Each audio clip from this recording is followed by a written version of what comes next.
Tere!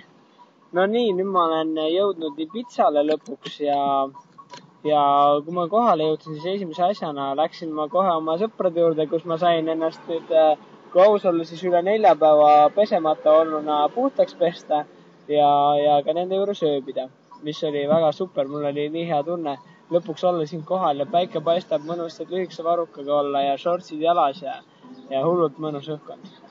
Ja elada saan ka praegu nende juures.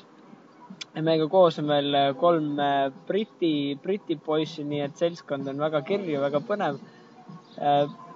Siiamaani olen lihtsalt siin Ibiza town'i lähedal on selline koht nagu San Antonio, kus me praegu ööbime ja ringi liigume, aga plaanis on lähipäevil ka saare peal rohkem ringi vaadata ja siis mõelda, kas edasi liikuda, tagasi liikuda, rännata veel, nii et ma hoian teid kursis.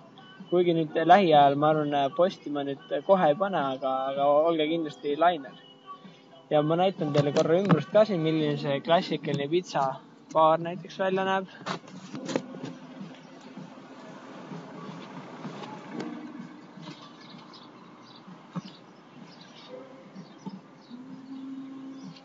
Kindlasti mitte ei ole siin ööklubid sees, nagu ma kuulnud olen, siis siin on väga tugevalt esindatud tehnomuusika, house'i muusika ja siis drum and bassi muusika, nii et hoopis teine stiil, mida mina siiamaani kuulnud ja harrastanud olen. Aga ma arvan, me harjame seda ka ära. Nii et olge lainel, olge tublid, tšau!